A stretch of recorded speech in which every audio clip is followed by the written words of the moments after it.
और प्यारे बच्चों, आप सभी को नमस्कार। कैसे हो आप? उम्मीद है ठीक ठाक हो गए। और पीछे हम लोग पढ़े थे बच्चा आवेशी चालक की स्थितिज ऊर्जा। आवेशी चालक की स्थितिज ऊर्जा आज हम लोग पढ़ेंगे। दो आवेशी चालकों को एक दूसरे से जोड़ने पर आवेशों का पुनर्वितरण। आवेशों का पुनर्वितरण यहाँ समझो। कहा दो चालकों, क्या कहा बच्चा? दो चालकों। तो मान लेंगे एक चालक ए हो गया, मान लेंगे एक चालक क्या हो गया बच्चा? ए, और दूसरा चालक मान लेंगे बाबू बी हो गया। एक चालक ए हो गया और दूसरा चालक क्या हो गया? बी। हेडिंग यही कहा देखो, दो चालकों। तो दो चालक मैंने मान लिया, एक ए हो गया, दूसरा क्या हो गया बाबू? बी हो गया। है कि नहीं है? तो कह रहा है कि जब दो चालक है तो इसकी कुछ धारिता होगी कि नहीं होगी? कहोगे बिल्कुल होगी। तो मान लेंगे इसकी धारिता C1 है और इसकी धारिता क्या है? C2। एक की धारिता C1 है और एक की धारिता क्या है? C2 है। एक की धारिता C1 है, दूसरे की धारिता क्या है? C2 है। ठीक है। अब कह रहा है बच्चा कि C1 और C2 हो गया। कह रहा है कि आवेशित भी कर दीजिए। क्या कर दीजिए? आवेशित करिए। अभी यहीं तक हम लोग बातें पढ़ रहे हैं बच्चा। आवेशित करिए। कह रहा है कि मान लो अगर इस पर हमने Q1 आवेश दे दिया और इस पर क्या दे दिया बच्चा? Q2 आवेश दे दिया। एक पर Q1 आवेश दे दिया, दूसरे पर क्या दे दिया? Q2 आवेश दे दिया। तो सोचो, हम लोग पढ़े थे कि जब किसी चालक को आवेशित किया जाता है तो उसके विभव में वृद्धि होती है। तो कह रहा है जैसे ही इसको मैंने आवेशित किया तो मान लो Q1 आवेश दिया तो इस पर विभव क्या हो गया? V1। Q2 आवेश दिया तो इस पर विभव क्या हो गया बच्चा? V2 हो गया। एक पर Q1 आवेश दिया तो विभव V1 हो गया, दूसरे पर Q2 आवेश दिया तो विभव क्या हो गया बच्चा? V2। ये बातें आपको लोग समझ पा रहे होगे। तो सोचो यार, ये Q1 बराबर क्या हो जाएगा? तो Q1 बराबर कहोगे सर, ये हो जाएगा C1 V1, और Q2 बराबर क्या हो जाएगा बाबू? C2 V2। है कि नहीं? Q2 बराबर हो गया C2 V2 और Q1 बराबर हो गया C1 V1। ये बातें समझ पा रहे हो कि नहीं समझ पा रहे हो? अब आगे देखो, कह रहा है कि एक दूसरे से जोड़ने पर, एक दूसरे से क्या करने पर? जोड़ने पर। तो जोड़ दो। कह रहा है कि मान लिया किसी तार के द्वारा इन दोनों को एक दूसरे से हमने जोड़ दिया। क्या कर दिया? जोड़ दिया। कह रहा है कि जोड़ने पर आवेशों का पुनर्वितरण। कह रहा है आवेशों का पुनर्वितरण। जैसे ही हमने जोड़ा बच्चा, जैसे ही हमने जोड़ दिया तो आवेशों का पुनर्वितरण होने लगा। जैसे ही हमने जोड़ दिया तो आवेशों का क्या होने लगा? पुनर्वितरण। और ये आवेशों का पुनर्वितरण कब तक होगा? आवेशों का पुनर्वितरण कब तक होगा? जब तक कि ये दोनों विभव आपस में बराबर नहीं हो जाते हैं। जब तक कि ये दोनों विभव आपस में बराबर नहीं हो जाते हैं। लेकिन ठीक है, पुनर्वितरण तो हो रहा है। कब तक? जब तक ये विभव आपस में बराबर नहीं होंगे। जब तक कि ये दोनों विभव आपस में बराबर नहीं होंगे। अच्छी बात है, ये दोनों विभव आपस में बराबर नहीं होंगे। है कि नहीं?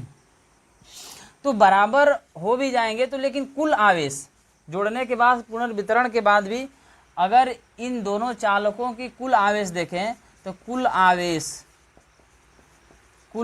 कितना हो जाएगा बच्चा? Q1 plus Q2। कुल आवेश कितना हो जाएगा? Q1 plus Q2। तो कुल आवेश बच्चा हो गया Q1 प्लस Q2। ठीक है कि नहीं? अब जरा सोचो, जब कुल आवेश Q1 प्लस Q2 हो गया, हमने क्या कहा बच्चा? कि आवेशों का पुनर्वितरण होगा। कब तक? जब तक कि ये दोनों विभव आपस में बराबर नहीं हो जाते हैं। कब तक होगा? जब तक कि ये दोनों विभव आपस में बराबर नहीं हो जाते हैं। अब जरा सोचो, कह रहा है कि अगर इसकी धारिता, जो जिस तार के द्वारा हम लोग जोड़े हैं ना, अगर इस तार की धारिता नगण्य हो, अगर इस तार की धारिता क्या हो बच्चा? नगण्य। कह रहा है कि जिस तार के द्वारा जोड़ा गया है, अगर इस तार की धारिता नगण्य हो, नहीं के बराबर, अगर इस तार की धारिता, अगर इस तार की धारिता क्या हो जाए? नगण्य हो जाए। तार की धारिता क्या हो जाए? नगण्य हो जाए। तो इसकी तो धारिता कुछ ही है, नहीं के बराबर है। हाँ,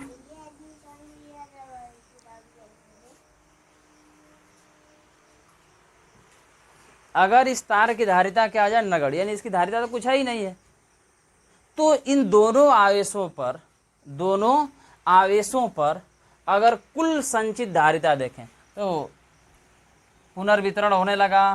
कह कब तक होगा? जब तक विभव आपस में बराबर नहीं हो जाते हैं। ये हो रहा है। इसकी धारिता नगण्य है, इसकी धारिता क्या है? नगण्य है। तो इन दोनों आवेशों पर कुल संचित धारिता, कुल संचित धारिता कितना हो जाएगा बच्चा? कुल संचित धारिता C1 प्लस C2। कुल संचित धारिता हो जाएगा C1 प्लस C2। अब कह रहा है चलो जी, यहाँ कहा था आवेशों का पुनर्वितरण हो गया उच्च विभव से निम्न विभव की तरफ, लेकिन कह रहा है कि इसका उभयनिष्ठ विभव क्या होगा। जब आवेशों का पुनर्वितरण हो गया तो चालकों का उभयनिष्ठ विभव लिखा है ना, उभयनिष्ठ विभव, तो उभयनिष्ठ विभव निकालेंगे तो उभयनिष्ठ विभव क्या होगा, उभयनिष्ठ विभव, क्योंकि कहा कि आवेशों का पुनर्वितरण हो जाए उसके बाद से क्या बता दीजिए, उभयनिष्ठ विभव। तो आवेशों का पुनर्वितरण हो रहा है उस समय उभयनिष्ठ विभव, या आवेशों का पुनर्वितरण जब हो गया तो उभयनिष्ठ विभव भी बराबर हो जाएगा, उभयनिष्ठ विभव भी बराबर हो जाएगा कुल आवेश, क्या हो जाएगा बच्चा, कुल आवेश बटे में संचित धारिता, कुल संचित धारिता है कि नहीं है। तो उभयनिष्ठ विभव भी बराबर कुल आवेश कितना है बच्चा, Q1 प्लस Q2 बटे में संचित धारिता क्या है, C1 प्लस C2। बच्चा Q1 का मान हमको पता है कितना दिया है, C1 V1 प्लस Q2 का भी मान पता है C2 V2 बटे में नीचे C1 प्लस क्या हो जाएगा C2, यानी कुल मिला जुला करके भी उभयनिष्ठ विभव भी बराबर C1 V1 plus C2 V2 बटे में C1 प्लस C2। ये बातें समझ पा रहे हो कि नहीं समझ पा रहे हो। भी बराबर C1 V1 plus C2 V2 बटे में C1 प्लस C2 है कि नहीं है। अब जरा सोचो, ये तो विभव निकला गया कि भी बराबर इतना हो गया, लेकिन जरा ये सोचो कि कहा जब आवेशों का पुनर्वितरण हुआ और उभयनिष्ठ विभव की बात कर दिया, इसका मतलब कि इस पहले वाले चालक से कुछ आवेश इस पर गया होगा, क्योंकि यहाँ विभव तो बराबर थे नहीं, हम इसको जोड़ दिए, जब जोड़े तो यहाँ से कुछ आवेश जा रहा होगा, तभी तो इसके विभव में वृद्धि होगी। क्योंकि पहले हम लोग यही पढ़े थे, जब किसी चालक को आवेशित करेंगे तो उसके विभव में क्या होता है, वृद्धि होता है। इसका मतलब यहाँ से जैसे जोड़ा गया तो आवेश यहाँ से यहाँ जा रहा है कि नहीं। तो जब यहाँ से यहाँ बच्चा आवेश जा रहा है, यहाँ से यहाँ आवेश जा रहा है, तभी तो इसमें विभव में क्या हो रहा है, वृद्धि हो रहा है। तो जाहिर सी बात है कुछ इस पर आवेश कम हो रहा होगा, है कि नहीं है। तो लिखोगे पुनर्वितरण के बाद चालक ए पर मान लेंगे आवेश अगर Q1 डैश है, पुनर्वितरण के बाद चालक ए पर आवेश अगर Q1 डैश है तथा चालक बी पर आवेश अगर क्या है बच्चा, Q2 डैश है। कह रहा है ए पर आवेश Q1 डैश और बी पर आवेश क्या हो जाए, Q2 डैश हो जाए। कह रहा है कि धारिता तो वही रहेगी, यहाँ कह रहा है कि ए पर धारिता C1 है और बी पर धारिता क्या बच्चा, C2 है। लेकिन कह रहा है कि ये आवेशों का पुनर्वितरण हो गया तभी तो आवेश Q1 डैश है और इस पर आवेश Q2 डैश है। तो कह रहा है कि ये आवेशों का पुनर्वितरण कब होगा, कब तक होगा, जब तक कि विभव बराबर नहीं हो जाते हैं, जब तक कि विभव बराबर नहीं हो जाते। इसका मतलब कि पुनर्वितरण के बाद आवेश ये बचा, पुनर्वितरण के बाद आवेश इस पर इतना हो गया, इसका मतलब विभव क्या हो गए, बराबर हो गए होंगे, है कि नहीं, विभव क्या हो गया, बराबर। तो बच्चा अगर निकालेंगे हम यहाँ से तो Q1 बराबर धारिता इसकी क्या है, C1, विभव क्या है बच्चा, V है। यहाँ से निकालोगे तो Q2 बराबर धारिता क्या है बच्चा, C2 है, विभव क्या हो गया, V, क्योंकि दोनों के विभव अब क्या हो गए, बराबर हो गए, दोनों के विभव क्या हो गए बच्चा, बराबर हो गए। अगर दोनों के विभव क्या हो गए बच्चा, बराबर हो गए, क्यों, जब आवेशों का पुनर्वितरण हो गया तब। तो यहाँ से अगर निकालोगे तो Q1 डैश बटे में अनुपात अगर देखो किस अनुपात में बढ़ रहा है, तो Q1 डैश बटे में Q2 डैश बराबर ये हो जाएगा C1 भी बटे में C2 भी से भी कट जाएगा, नहीं कट जाएगा। तो क्या बचा बच्चा, Q1 डैश बटे में Q2 डैश बराबर C1 बटे में C2, Q1 डैश बटे में Q2 डैश बराबर C1 बटे में C2।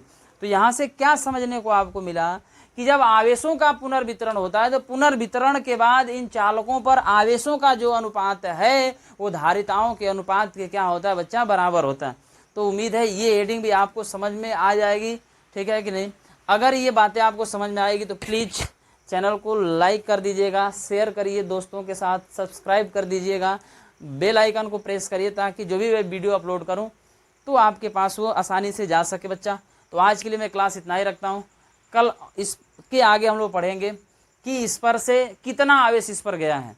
कह रहा है कि यहाँ से ठीक है Q1 डैश हो गया, लेकिन यहाँ से कितना आवेश इस पर गया है, कितनी आवेश की मात्रा गई है, वो चीज़ें पढ़ेंगे। आवेश तो जा रहा है तो इसमें कितना ऊर्जा के ह्रास से हो रही है, ये हेडिंग पढ़ना है हम लोग को। तो कल उन सब बातों पे हम चर्चा करेंगे। आज के लिए हम बच्चा इतना ही लिखते हैं। अगर ये बातें समझ में आ गई होंगी तो प्लीज़ चैनल को लाइक शेयर सब्सक्राइब करना ना भूलिएगा, दोस्तों के साथ शेयर करिए। आज के इतना ही रखते हैं। Have a nice day.